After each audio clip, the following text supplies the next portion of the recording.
राम जय राम जय जय राम श्री राम जय राम जय जय राम श्री राम जय राम जय जय राम श्री राम जय राम जय जय राम श्री राम जय राम जय जय राम श्री राम जय राम जय जय राम श्री राम जय राम जय जय राम श्री राम जय राम जय जय राम श्री राम जय राम जय जय राम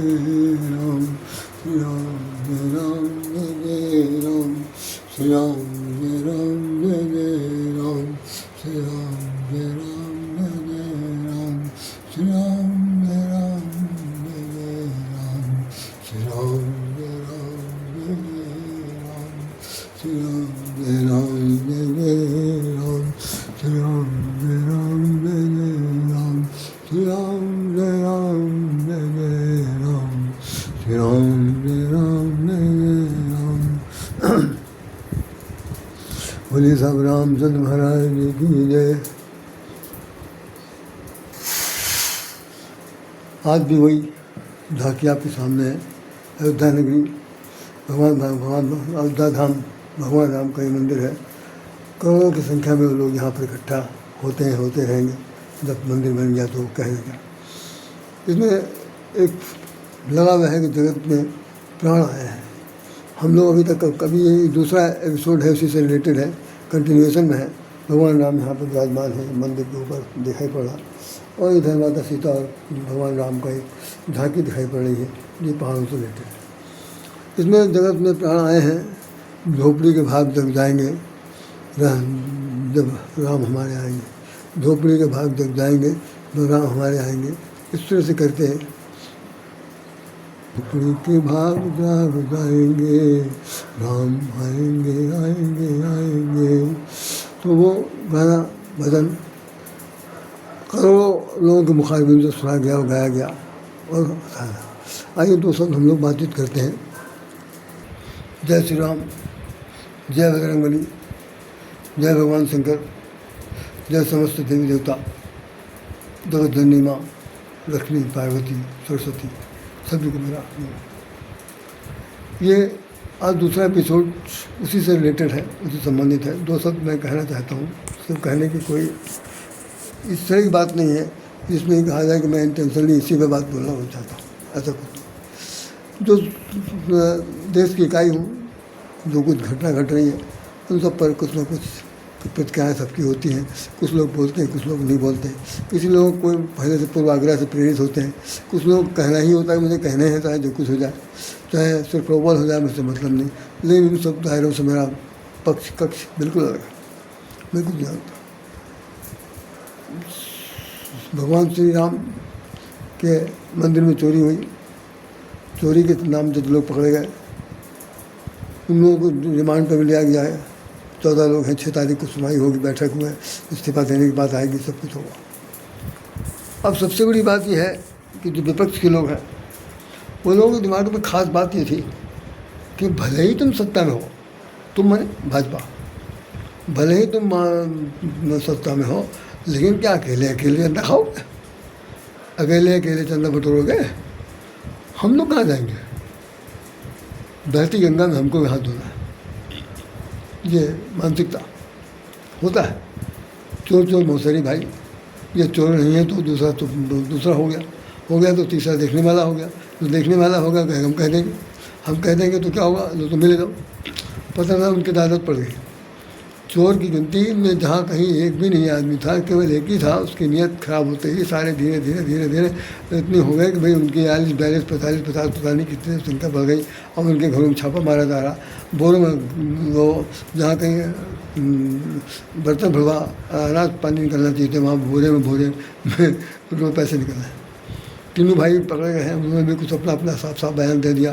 लेकिन अफसोस तो सिर्फ यही होता है कि भाई या तो ख़ानदान में उन्होंने न कठोपन वाला काम किया जो नहीं करना चाहिए था, और जिस भूमि में वो रह रहे हैं, जहाँ रह रहे हैं। सब मजे की बात यह है कि जो सामान लेके चंपत हो जाए, उसका नाम ही चंपत होता है। जो लेमार हो, भगेड़ो हो, उस नाम से अलंकृत वहाँ के सेब सिपाही, वहाँ के सबसे बड़े करता धरता, जिनके इशारे पर पत्ता हिलता था, जिनके इशारे पर स्टेचू बना हुआ व्यक्ति चलना शुरू कर देता था, वो भी इस में पकड़ में आए हैं और उनसे पूछताछ हुई। कई लोग और मिश्रा हैं, गोपाल हैं, सब चले। कांग्रेस विपक्ष की पार्टी और जो है लोग, उन सबके दिमाग में सिर्फ एक बात भरी हुई है, पैसा हमारे पास आना चाहिए। इसके लिए उन्होंने वहाँ के बहुत से लोगों का ज़मीर खरीदा, पैसा दे करके, पैसा अपने घर में लाने के लिए, अपने में लाने के लिए और चिल्लाने के लिए दौड़ो चोर मुँह से दौड़ो, चोर आवा पकड़ो, जबकि उन्हीं के आदमी, उन्हीं के सब काम करने वाले। अब सफाई देने के लिए किसी के पास नहीं। आज एक सज्जन कह रहे थे कि अगर कहीं हमारे कौम का कोई आदमी यहाँ पर ट्रस्टी होता तो अब तक उसको झूठे आरोपों में फंसा दिया जाता है कि भाई इसने चोरी की और उसको इनकाउंटर कर देते और बुलडोजर चलवा देते सब कुछ। मतलब ये बिल्कुल बेसलेस बात है। मज़े की बात यह है कि वो कहना कि वो जिस पार्टी के आदमी है वो कहना ही चाहते हैं कि कहीं पार्टी वाले ये तो मुझे वोट दे करके यहाँ सांसद बनाया है जिन्होंने, कहीं वो ये ना समझ लें कि हम तो सोए के जग नहीं है, तो हम जग रहे हैं। उल्टी कहें चाहे सीधी कहें, उल्टी गंगा बहे चाहे सीधी कहें, मगर कुछ तो हमें बोलना है। तो वो ये कहें। एक प्रश्न बड़ा इस मामले में बड़ा ज्वलंत प्रश्न सामने उठ गया कि जब उनकी कौम के, उनके धर्म के कोई भी चीज़ बनती है, धर्मस्थली बनती है, कुछ भी बनता है, तो क्या उनमें से कभी कोई उनके समिति का कोई सदस्य ऐसा आज तक निकला इसी 200 साल के अंदर? अंग्रेज जब थे तब, अंग्रेज जब भाग गए तब से लेकर अब तक कोई जितने भी निर्माण हुए हैं उन सभी निर्माणों में कहीं ऐसा इतिहास पढ़ने को मिला किसी संविधान में लिखा हुआ है कि हिंदू का कोई सदस्य उनके ट्रस्टी बन पाएगा? अजी साहब सर थोड़ा अलग करने में नहीं हो सकता, हिम्मत नहीं थी और रखने का तो प्रश्न नहीं उठता। और वो कह रहे हमारा आदमी होता, तो हम उनका आदमी क्यों होता? हमारे आदमी तो सब मर चुके, तब तो हम दूसरे को बुलाए। राम मंदिर इतने दिन तक पड़ा है, तब तो किसी ने नहीं सोचा कि वो वहाँ बनवा दिया जाए तो ट्रस्टी हमारा हो जाएगा। हाँ, अभी जब यहाँ भूमि पूजन हुआ था शुरुआती तौर पर, तो यहाँ पर कुछ बिहारी मुसलमान आए थे, अपने इलाके से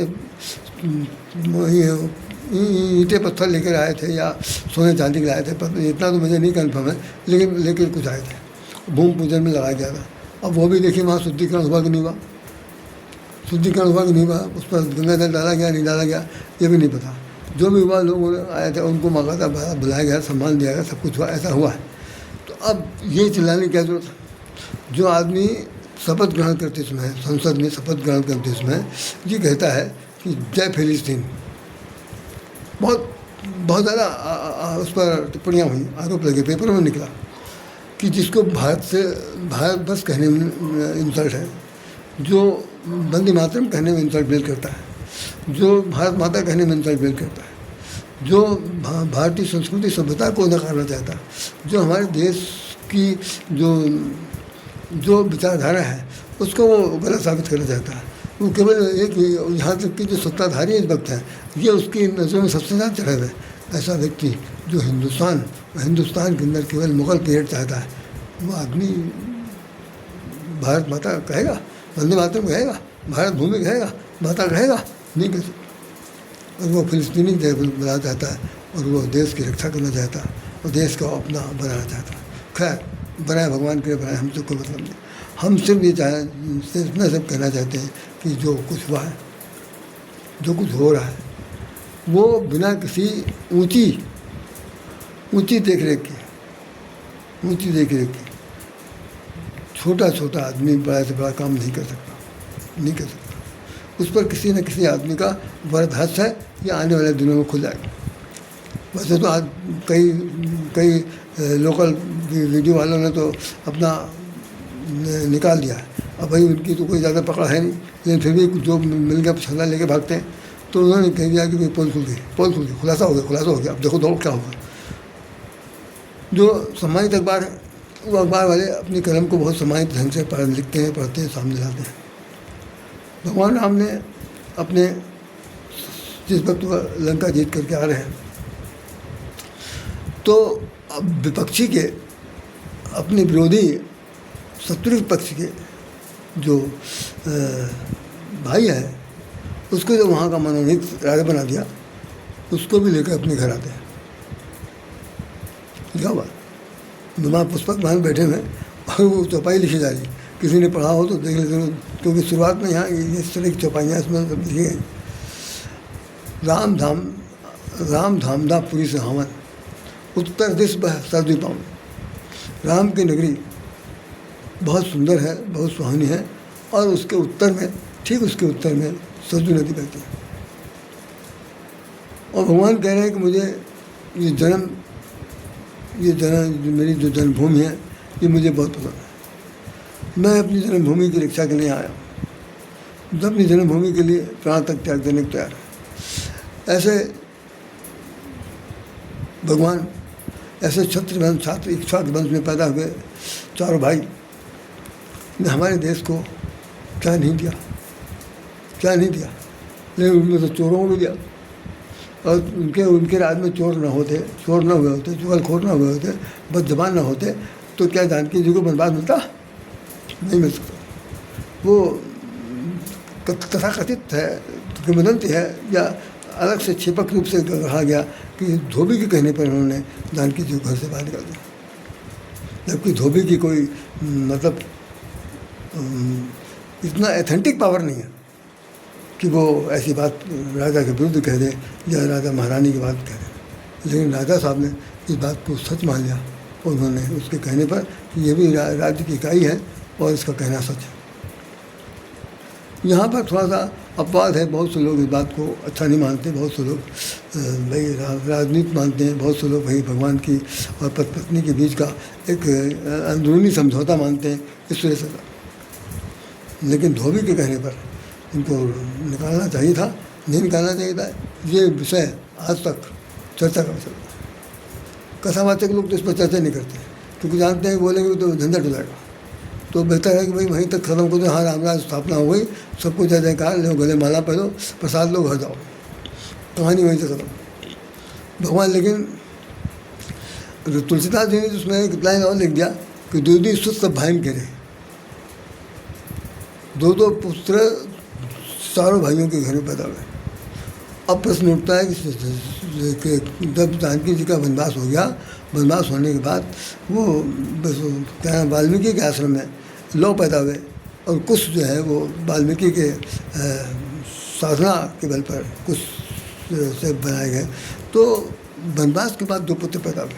लेकिन गोस्वामी जी सब कुछ नहीं लिखते, उन्होंने बिल्कुल समाट कलम से लिख दिया कि दुई सुत सब भाइन केरे, राम लक्ष्मण जानकी, राम लक्ष्मण भरत शत्रुघ्न चारों के परिवार में दो बेटे पैदा हुए।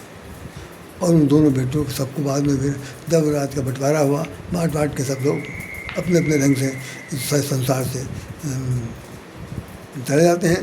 लेकिन उन्होंने ये कभी किसी को नहीं सिखाया कि भाई चोरी करो, चमारी करो। लेकिन उनके राज में भी कहीं कम कहीं ज़्यादा हुआ, अगर ऐसा न होता। लेकिन हालांकि उन्होंने ख़त्म कर दिया था। लंका विजय के बाद उनके राज्य में किसी प्रकार की कोई भी चोरी चमारी नहीं थी। ये उदाहरण लिखा हुआ, नहीं दरिद्र को दुखी न दीना, नहीं को अबुध न लक्षण हीना। वहाँ पर उनके राज्य में कोई दुखी और दरिद्र था ही नहीं। अच्छा, दरिद्रता जब आएगी तो अपना आदमी क्या करेगा? भूखा बंगाली भूखा आदमी क्या करेगा? वो तो डाका भी डालेगा, गर्दन में काटेगा, आँख में धूल भी धोगेगा, मिर्चा भी धोगेगा और लेके भागेगा।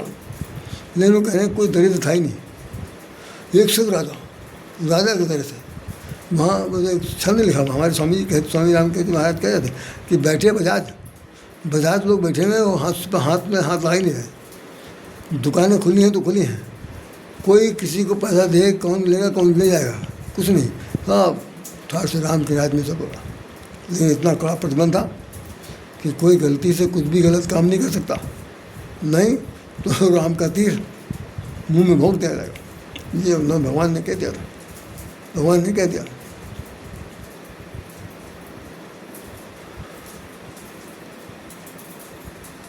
तो नहीं दरिद्र को दुखी न दीना, नहीं को अबुध न लक्षण हीना, सब नर करें परस्पर प्रीति। अब सब नर में कौन कौन सी जाति के लोग आते हैं? आज की जितनी जातियाँ आती हैं, आज के जितने भी पक्ष के नेता हैं, सब उसमें आते हैं? कोई नहीं आता। सब राम में थे, सब राम में थे, सब राम का राज केवल राज नहीं था, सबका राज था, सब राम जैसे ही थे। तो उन्होंने लिखा है सब नर करें परस्पर प्रीति, चलें सुधर्म निरत पर नहीं थी, सब हमें साथ साथ चलते थे। यहाँ तक कि एक चौपाई बहुत सुंदर ढंग से लिखी हुई है। ये भगवान राम ने जिस वक्त राजगद्दी संभाली और जनसभा बुलाई, जैसे हमारे प्रधानमंत्री जी मन की बात करते हैं, ऑनलाइन बोलते हैं, कभी जनसभा में बोलते हैं, कभी कहीं बोलते हैं, तो उन्होंने जनसभा बुलाई और बुला करके उन्होंने कहा, सुन लीजिए, कोई माई का लाल धरती पर दूसरा अब राजा नहीं पैदा होगा राजा रामचंद्र जी के बाद, होगा ही नहीं। सृष्टि चाहे कितनी बार बदल जाए, वो है ये ऐसे लोग एक ही बार आते। उन्होंने कहा जो ये आज के पीढ़ी के लोग भी सुन लें, आज की जो राज सत्ता संभालने वाले या राज सत्ता पाने की लालच में लाल टपकाने वाले जो लोग भी हैं, वो सब लोग समझ लें। भगवान कह रहे हैं कि जो अनीत में भाखों भाई, हे भाइयों, भाइयों और बहनों जैसे वो कहते हैं, हे भाइयों, अगर मैं गलती से राजा होकर के कोई गलत नीत वाली बात बोल दूँ, जो अनीत मैं भाखों भाई भग देता हूँ, भाखों मैंने कहना कह देता हूँ, तो मुँह बरजो भय बिसराई। तो सुनो भैया, आप सब लोग उठ के खड़े रहना, खड़े होकर उंगली उठा देना, राजा रामचंद्र जी बहुत गलत, ऐसा आपसे उम्मीद नहीं थी।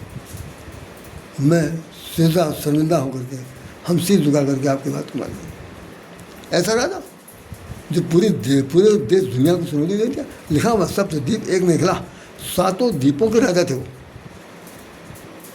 ये केवल न के भारत, उस वक्त भारत का विकास पूरी एशिया महाद्वीप और जहाँ पर ये आपका अमेरिका है, इस सब मिला करके 7 द्वीप के एक राजा थे। यही कारण है कि आज भी बहुत से जो चिन्ह हैं वो खुदाई में देश देशांतरों में मिलते हैं, और लोग क्या कहते हैं कि ये आर्य जो थे विदेशी थे, बाहर से आए थे। अरे गधे हैं, वो बाहर से नहीं आए थे, वो यहाँ से वहाँ गए थे, वहाँ जाकर के अपनी संस्कृति सभ्यता का फैलाव क्या था, प्रचार क्या था, उसके बाद जो है बस गया तो बस गया, जिसको आना था वो आ गया। हम लोग सब आर्यन से, आर्य समाज। जब ये द्वापर तक के आर्य शब्द निकल गया, भगवान श्री कृष्ण कहते हैं कि आर्यपुत्र का नाम आता। आर्यपुत्र कौन है? अर्जुन का भी नाम आया आर्यपुत्र में, वो उसका दृष्टार्थ का भी नाम आया आर्यपुत्र के रूप में, और भी लोग नाम लिए। तो सभी आर्यपुत्र क्या है? आर्य और अनार्य दो जातियाँ। आर्य जो है वो लड़ना नहीं जानते हैं, अनार्य जो है लड़ने को तैयार है। तो एक विपक्षी और दूसरा पक्षी, दो पक्षों के बीच में अपनी अपनी हित के लिए, अपनी अपनी स्वार्थपरता के लिए, अपने माहौल बनाने के लिए जितना कर सकते हैं करने में अगुवाई कर रहे हैं। तो भाई ये जो चोरी हुई है, ये चोरी काबिल बर्दाश्त नहीं है। इसकी जितनी भर्त्सना की जाए, जितनी निंदा की जाए, जिन शब्दों से निंदा की जाए, वो शब्द जो है बिल्कुल छोटे पड़ जाएंगे, भौने हो जाएंगे। हम तो समझते हैं कि ये हरकत भविष्य में अब किसी मंदिर के ऐसे निर्माण कार्य में नहीं होना चाहिए। आप विश्वास मानिए, आप जगदाचार्य जी महाराज अगर ना होते, ना उन्होंने वकालत की होती, ना बहस किया होता, तो भाई साहब ये मंदिर की सपने में रह जाते, देख नहीं सकता।